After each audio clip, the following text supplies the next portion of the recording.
My name's Julia Kovacs, and I was a living donor to my brother. At the time, I didn't even know that you could be a living liver donor.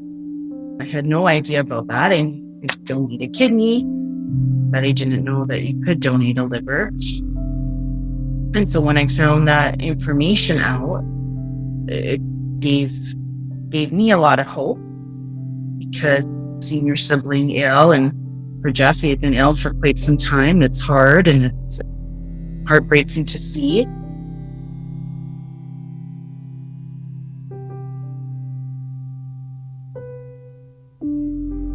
For me, knowing that, you could be a living liver donor, I just thought, well, this is something that I want to do, and I want to at least try to do it. So it wasn't really a discussion that I had with him saying, I'm thinking about it. I just, I'm going to apply to be your donor. I was at first maybe naive about the whole process. I didn't realize there were so many steps in the screening process that you have to take, but I did a lot of research right away.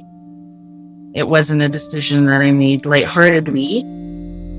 Having 2 children and a husband, career, I needed to look into things and make sure that it was the best decision for me as well. Even though, as much as I wanted to help him, I had to make sure it would be okay for me. I looked into a lot of things. I found that the success rate for donors was 100% at UHN. So that really upped my confidence level. After speaking with my husband and having his full support, because that was important, because I knew that he was going to need to be the main caregiver for our kids. I have an almost 8-year-old and a 3-year-old who at the time were 6 and 1. So knowing that I had his support with that was really the thing I needed the most, probably, to make my final decision. So yeah, in early July 2021, when Jeff was officially approved to have a transplant at UHN, that's when I put my paperwork in. And that's when the whole application and screening process started for me.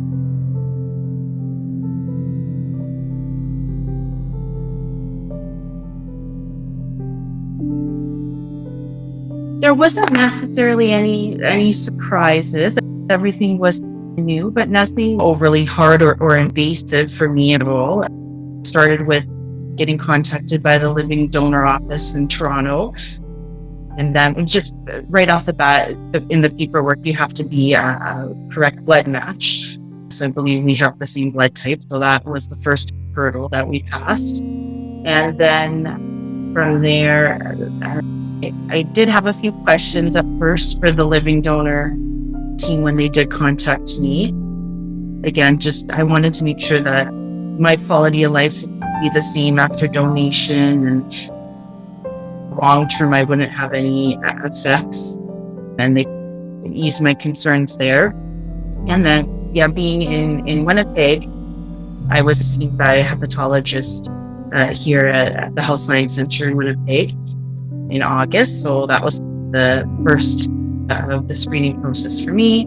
I had blood work, I had ECG, I had a chest x-ray done, and just a medical history done, and a pretty thorough one. They wanted to know any health issues or problems that maybe I've had, and luckily I've led a fairly healthy life, so I haven't had any issues to deal with. Once everything looked at, I was then scheduled an MRI and a CT scan. Once again, here in Winnipeg, I didn't have to travel for any of that. And then from there, everything looked good. So around October, November, I started having virtual appointments with the healthcare professional at UHN. So that was a lot of information at once. And I can't even count the amount of virtual meetings I had, either through Zoom or Teams or a phone call, with the doctors, with nurses, with psychologists. And basically the underlying theme was that they really wanted to make sure you knew what you were getting yourself into. They wanted to ensure that you were healthy. So it was a lot of just answering the same questions over and over again, which was okay. But they wanted to make sure you understood the risk to yourself and to your recipient. They wanted to really make sure that you knew that the surgery might go well for you, but for the recipient, it might not. And they also really wanted to make sure that the decision to donate was one that you were doing without any coercion or anything like that, which it obviously was a decision I made on own. But yeah, it was just a lot of appointments, but again, all virtual. So I was able to stay here in Winnipeg to have that done.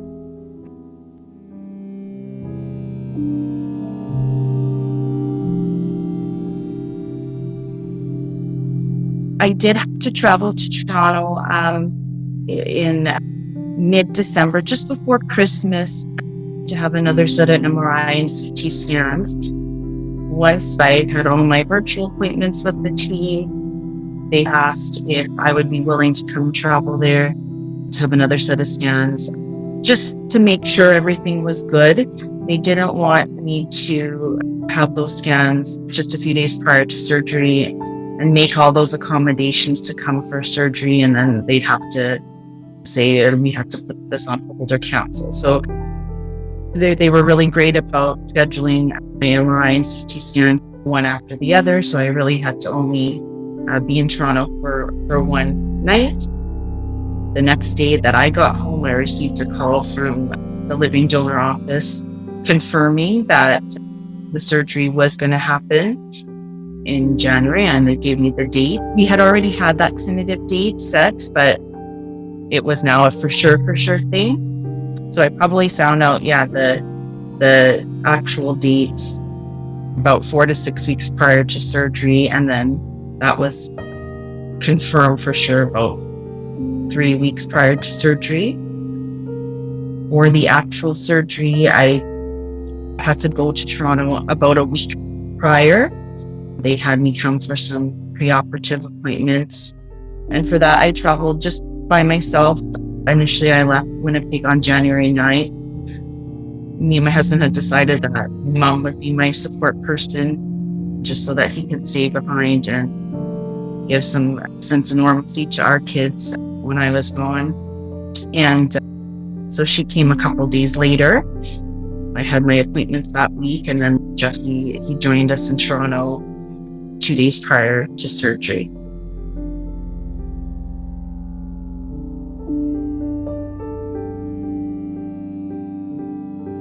Like through the whole process, the screening and the surgery and recovery, the hardest day was probably when I left, because I knew I would be away for so long. But it was great that we were able to see each other virtually every day, talk every day. I had his full support. My father-in-law traveled in from out of town to help take care of the kids as well. So having that support from them and other family members and friends and co-workers and everything like that was really meaningful.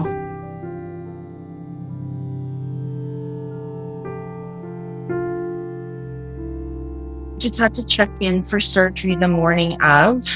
So I believe it was 6 a.m. that I had to be at the hospital for. And it was a really smooth process. They took me in right away and started setting up and preparing me for surgery. I had quite a few doctors and nurses come in and talk to me to explain different things that would be happening that morning. And right at 8 a.m., I was wheeled into the OR to have surgery.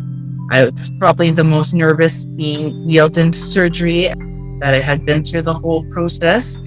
But the doctors were really calming to me. They were really reassuring and just kept saying everything's going to be good.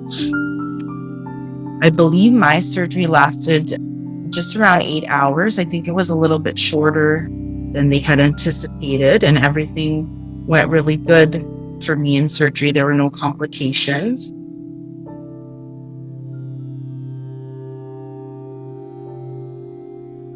I don't quite remember a ton within about 12 to 15 hours after surgery. I do remember waking up that evening for a little bit.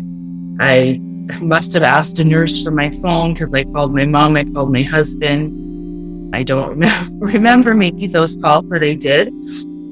And then things become a little bit clearer the next day, that afternoon. I do remember Jeff coming into the room and my mom to come and visit with me. One thing I don't recall was being in a lot of pain those first 2 days. My pain was actually really managed well. It wasn't until about day 3 that I started experiencing quite a bit more pain in the incision area. I was quite nauseous for a while, dizzy, and the doctors really were great at getting that under control. My nurse had me try and stand up and walk. It was the 2 days after surgery, and that the first time standing up and walking just like 8 feet to the washroom in my hospital room was challenging. It was hard to make it that far. I think I was in the hospital for about 6 days in total, from just having a hard time walking to the washroom to the day I left. I was able to do quite a few laps around the ward with the support of a walker or another person there with me. But my hospital stay was really good. I don't really have a lot of complaints or anything. I felt I was very well taken care of. And pain level wise, it wasn't horrible. Definitely there was pain, a lot of uncomfortableness, but it wasn't an excruciating pain for me or anything like that. Day 3 or 4 after surgery, they took me off the IV medications and I was given oral meds to control the pain. They wanted me to stay in Toronto for about another week after surgery, just to make sure that it would be safe for me to fly home.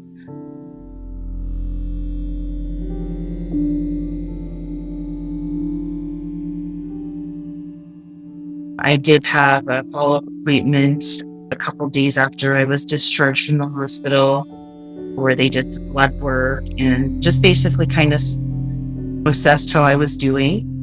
And they felt that it would be safe for me to travel home a few days later. So it was 6 days that I stayed in Toronto after surgery until I went home back to Winnipeg. Those 6 days probably out of hospital in Toronto were probably the toughest. There was definitely a lot of pain that I had, a lot of uncomfortableness, a lot of just trouble getting comfortable and sleeping and that kind of stuff. But each day got a little bit better.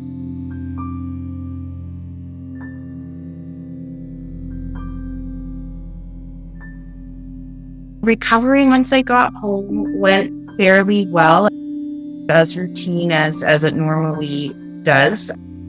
My pain was fairly well managed with just over-the-counter medication.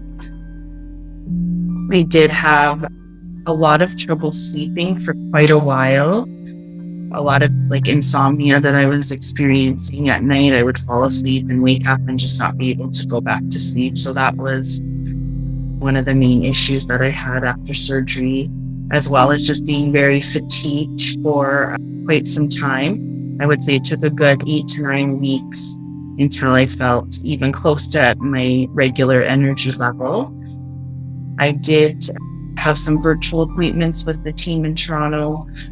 One of the nurses from the Living Donor Clinic called and contacted me a few times, or I would email back and forth with her a bit to check in and see how I was doing. And then at about the 1 month mark, I saw one of the hepatologists here in Winnipeg at the Health Science Center. They checked my incision, they did blood work, and they just wanted to get a general overview of how I was doing. At that point, they did tell me that I could resume a little bit of exercise.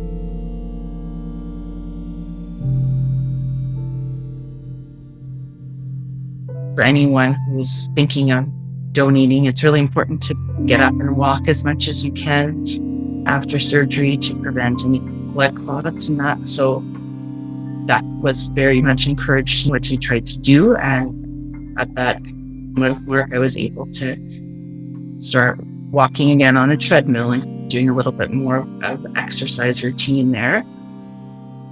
And that I would continue to be contacted here and there by the Living Donor Clinic. They would help set up appointments here in Winnipeg for me.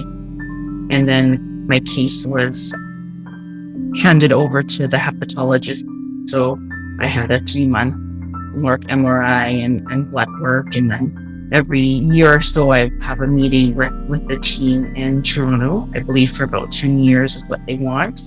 And I would just continue to be seen by my family doctor since all my scans have come back normal since the surgery.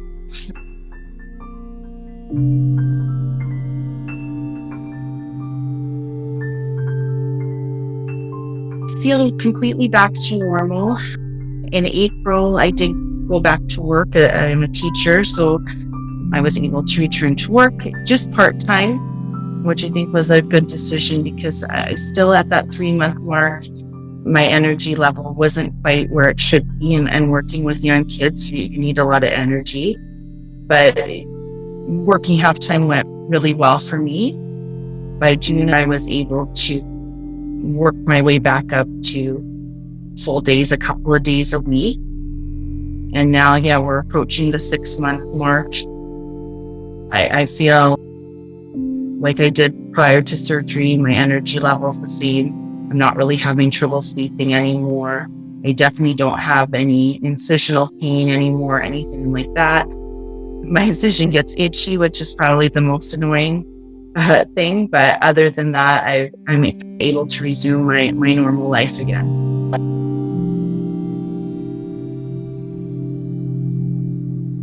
Like my scar, I'm proud of my scar. I think it shows something that I did to help someone else. It's not something that I probably show off a lot, but it's not something that I'm ashamed of or that I look at and don't like or anything like that.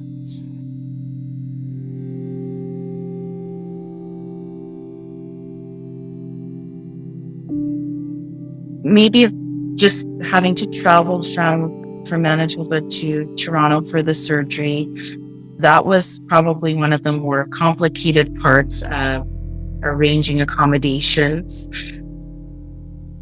There was a social worker that I was able to speak to from UHN that helped give me a lot of tips on what to do for booking accommodations. But as a resident of Manitoba, you are allotted a certain amount of money that you get reimbursed for your accommodations, but it isn't actually a lot for living here in Toronto for a few weeks.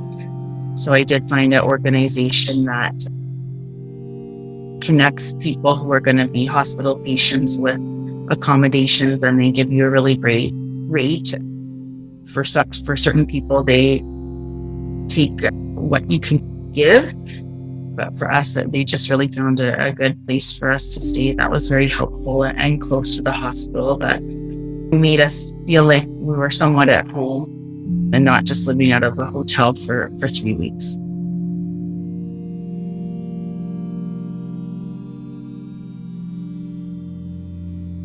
I think if a living donation is something that you are considering, it is a really great thing to do. Definitely, if I knew what I know now of the whole process and recovery and everything like that, I would still go back and do it. It's really nice to be able to see my brother, just physically, his appearance, he looks a lot healthier. And you can tell by just his day-to-day activities that he is feeling better. So it's wonderful to be able to have helped him with that. But it is important as a donor to educate yourself, I would say. Ask a lot of questions. I never felt that any question I asked the team was stupid or silly or anything like that. You want to really know what to expect through the whole surgical and recovery process. Know that even if you apply to be a donor, you might not actually go through with the donation. Sometimes there are reasons why you can't, and know that that's okay. You tried to help in some way, and if you do end up donating, just really take it easy on yourself during that recovery process. Don't try and rush your recovery. Realize that you probably will be off work for a bit, and you will need some caregiver support at home. I was definitely able to take care of myself personally, but managing things around the house, I needed a lot of help with. And don't rush that. There were days when I thought, I can do this, and turned out, oh no, I probably shouldn't have done that, and you set yourself back a day or two. It's normal to feel really tired for a while. For me, and I found out it was very normal to be quite emotional for a couple of weeks, and I would cry over nothing for a good 2 weeks, and then things balanced out there, but that's also normal. And so having that contact with the team to ask them those questions, like, hey, is this something that it is normal or that I should be expecting, to have that open dialogue with them is important. And I would encourage anyone thinking about donations to really make sure that they are aware of that, and just really know what you're getting yourself into. That would be my advice as well.